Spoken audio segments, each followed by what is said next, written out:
Seorang muslim akan selalu merasa tenang menjalani kehidupan dunia ini. Salah satu sebab utamanya karena dia yakin ada kehidupan hari kemudian. Kehidupan dunia ini sebentar.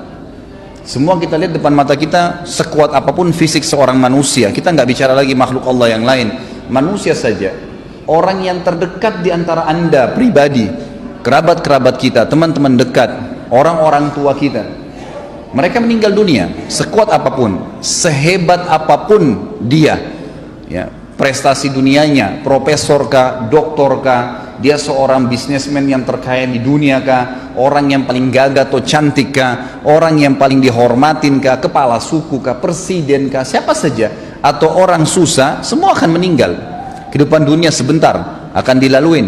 Orang mukmin yakin bahwasanya ada kehidupan yang abadi di sana. Sehingga perhatikan bedanya. Kalau orang mukmin tahu ada hari kemudian, akan membuat dia musibah apapun yang datang padanya, dia akan bilang, oh ini kehidupan dunia, toh juga saya akan dapat pahala sabarnya di akhirat, toh nanti akan membersihkan dosa saya dengan musibah ini.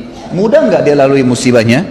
Akan mudah. Hanya karena masalahnya satu, dia yakin ada hari kemudian. Dia kalau ditipu oleh orang, ada orang berbuat zalim kepada dia, dia sangat tahu kalau dia beriman ada hari kemudian, ada hisab di sana. Tidak ada orang yang berbuat zalim kepada diri kita, Bapak Ibu sekalian, kecuali kita akan mengambil hak kita demi Allah di mahkamahnya Allah hari kiamat. Tidak ada, sekecil apapun.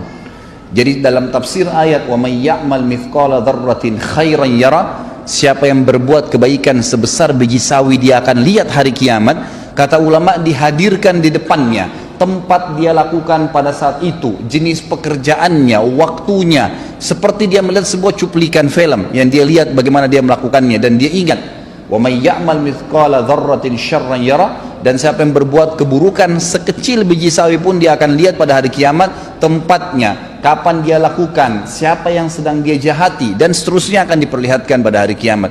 Tidak ada sesuatu yang hilang. Bukankah hadis Nabi SAW yang masyhur riwayat Bukhari, bahwasanya apakah kalian tahu siapa orang yang bangkrut? Hadis ini sudah sering masyhur di kalangan para dai-dai kita.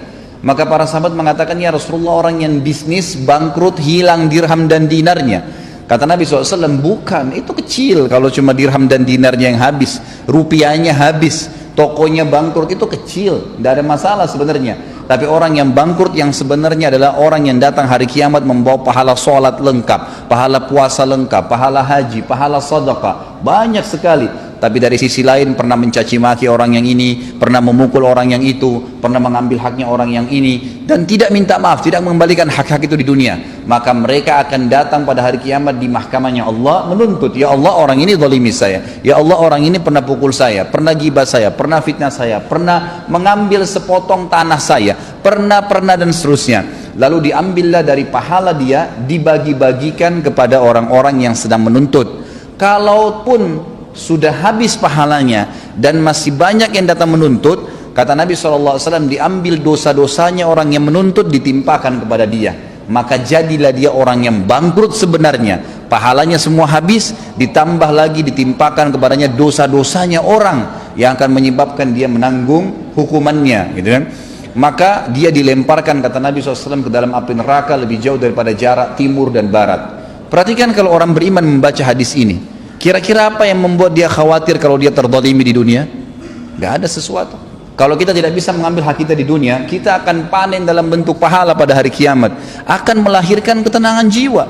Kita akan tenang, ternyata tidak ada yang hilang tuh. Sendal kita yang pernah diambil, HP kita yang pernah dicuri, kunci mobil kita yang pernah hilang, mobilnya pernah hilang, pernah dibuat apa sajalah kezaliman orang lakukan, tidak ada yang akan selamat pada hari kiamat. Allah Subhanahu wa taala akan datang dan menghakimi semua hambanya. Sampai kata Nabi SAW di dalam hadis yang sahih, kalian akan berbicara dengan Tuhan kalian tanpa ada penterjemah di antara kalian pada hari kiamat, dan Allah akan menghakimi semua hamba-hambanya pada hari itu. Semuanya, tidak terkecuali, tidak ada yang bisa lolos pada saat itu. Beriman pada hari kiamat, hari kemudian memberikan ketenangan jiwa. Seorang muslim tahu, orang mukmin tahu, pada saat dia lahir, saya nggak bicara kalau anda sehat kemudian tiba-tiba anda stroke, itu ringan. Bagaimana dengan orang yang baru lahir tiba-tiba sudah cacat, udah buta matanya, udah nggak bisa jalan? Apa kira-kira yang bisa menghibur dia coba? Kalau anda sebutkan apa yang saya sebutkan sekarang tentang masalah, tanamkan dalam hatinya adanya hari kiamat dan semua cacat fisik di dunia ini tidak akan dibawa di akhirat. Tidak akan dibawa di akhirat. Karena fisik yang kita pakai sekarang hanya sebatas di dunia. Hanya sebatas di dunia. Hadis Nabi SAW riwayat Bukhari yang berbunyi, kata Nabi SAW, jasad kalian akan dimakan oleh tanah, ya, kecuali tulang ekor kalian yang darinya Allah akan membangkitkan kalian pada hari kiamat, ya, akan dibangkitkan. Allah akan turunkan hujan yang akan menetesi setiap tulang ekor tersebut dan akhirnya kalian tumbuh seperti tumbuhnya tanaman, dan Allah membuatkan fisik yang baru. Fisik yang baru. Apa kata Nabi SAW? Semua laki-laki Allah akan berikan fisik seperti ayahnya Adam, 60 siku ke langit. Jadi fisik yang kita pakai sekarang ini cuma sebentar di dunia. Mau cacat, mau sempurna, mau gagah, mau cantik, itu sebentar duniawi. Di akhirat kita akan punya fisik baru. Posternya semua laki-laki seperti Nabi Adam, 60 siku ke langit artinya 27,5 meter. Dan semua perempuan 40 siku ke langit artinya 17,5 meter. Semua sama. Yang kafir dan beriman akan sama fisiknya. Akan diberikan fisik yang baru oleh Allah Subhanahu wa ta'ala. Kira-kira terhibur nggak orang yang bangun lahir dalam keadaan stroke atau lahir dalam keadaan cacat kalau kita mengatakan ini cuma di dunia? Atau dia mengatakan, oh ini cuma di dunia saya laluin. Pada saat saya meninggal setiap detik bisa datang malaikat maut, maka saya akan meninggalkan jasad ini dan saya akan mendapatkan jasad yang baru. Nggak ada masalah bagi dia. Beriman kepada hari kiamat itu akan mendatangkan ketenangan jiwa bagi seseorang. Juga dari sisi yang lain, dia tidak akan bergantung dengan dunia. Dia akan meninggalkan dunia ini, dia jadikan dunia ini di belakangnya. Ulama sudah sepakat mengatakan, siapa yang mendahulukan akhirat dalam kehidupannya, maka dunianya akan ikut. Dan siapa yang mendahulukan dunianya, maka akhiratnya akan luput. Hilang akhirat itu, tidak bisa. Coba anda fokus ke masalah akhirat. Azan, sholat. Waktunya puasa, puasa. Waktunya baca Al-Quran, baca Al-Quran. Berzikir, berzikir. Pokoknya ibadah. Waktunya sedekah, ya bersedekah. Semuanya dahulukan masalah akhirat. Maka dunia kita akan datang dengan sendirinya. Dimudahkan oleh Allah Subhanahu wa ta'ala. Dimudahkan dengan sangat mudah. Allah Subhanahu wa ta'ala datangkan dari belakang dia. Tapi orang subhanallah yang kejar dunia, sibuk dengan meetingnya, lupa dengan sholatnya dilewatkan. Ya subhanallah, bisa dia dahulukan meeting dengan partner bisnisnya daripada bertemu dengan Allah Subhanahu wa ta'ala, yang kalau dia bahasakan bahasa kantor sama saja dia sedang absen dengan Allah. Sebenarnya pada saat itu pencipta langit dan bumi yang memberikan kepada dia ruh, yang ciptakan jasadnya, yang mengizinkan hidungnya bisa menarik oksigen sehingga dia bisa hidup, ditinggalkan hanya dengan urusan dunia? Nggak mungkin. Tapi orang kalau yakin dengan hari kiamat, dia tahu ada Allah SWT akan menghisab pada saat itu, dia akan lebih mendahulukan masalah akhiratnya. Dunia akan jadi kecil bagi dia. Seorang mukmin pada saat punya rumah besar terus tiba-tiba jadi rumah kecil, nggak masalah buat dia. Nggak masalah buat dia, nggak ada masalah karena semuanya dia tahu dunia sebentar, gitu kan? Sisi yang lain lagi, orang yang beriman kepada hari kiamat ini akan termotivasi jemaah sekalian untuk melakukan amal-amal saleh, sibuk dengan amal saleh. Nggak ada waktu bagi dia untuk berbuat dosa.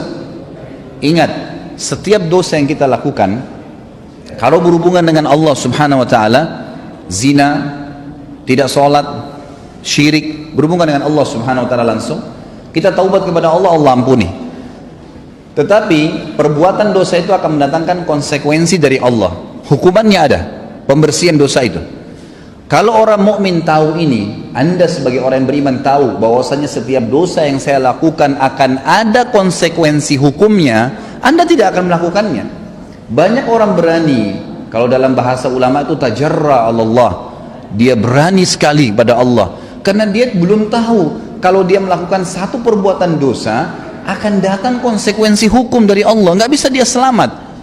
Umumnya kata ulama, kalau telinganya melakukan perbuatan masalah, matanya melihat yang haram, hidungnya menghirup yang haram, lisannya mengucapkan kalimat yang haram, bibirnya mungkin mencium sesuatu yang diharamkan, tangannya menjamah yang haram, kepalanya diletakkan pada yang haram, kemaluannya diletakkan pada yang haram, kakinya melangkah pada tempat yang haram, pasti di anggota-anggota tubuh ini Allah datangkan hukuman. Jangan heran kalau anda pernah berbohong, tiba-tiba ada satu waktu kena sariawan. Itu sudah umum kata ulama kalau berhubungan dengan Allah Subhanahu wa ta'ala. Atau bisa Allah datangkan musibah yang lain, Allah Subhanahu wa ta'ala mendatangkan hukuman. Maka Bapak Ibu sekalian jangan merasa aman dengan dosa kepada Allah Subhanahu wa ta'ala, nggak main-main itu. Kalau kita tahu dan kita beriman bahwasanya al jaza min jinsil amal, sebagaimana sabda Nabi SAW akan datang balasan sesuai dengan kadar perbuatan seseorang, maka kita tidak akan lakukan itu. Begitu pula dengan berhubungan masalah haknya manusia, mencuri, menggibah, memfitnah, haknya manusia, mengambil haknya dia. Kalau kita tidak kembalikan, mungkin karena kita anggap kita orang hebat, punya strategi, punya cara untuk menipu orang, atau punya ilmu, atau punya kedudukan, lalu kemudian kita menindas orang lain, orang itu tidak bisa menuntut, nggak ada yang selamat dari mahkamah Allah SWT. Perhatikan kata ulama, hari ini Anda menipu, besok pasti Anda ditipu, pasti. Hari ini Anda berbohong, besok Anda akan dibohongi. Hari ini Anda menggunjing, lusa-lusa dan kapanpun waktu yang Anda akan digunjing dengan orang. Balasan akan datang sesuai dengan kadar perbuatan. Itu di dunia ya, belum akhirat. Kalau dia tidak taubat akan datang hukuman yang berat di hari kiamat nanti. Kalau kita tahu dan sadar bahwasanya ada hisab hari kiamat, kita akan lebih hati-hati. Tidak akan mudah untuk melakukan perbuatan dosa, karena berat di dunia, berat juga di akhirat nanti.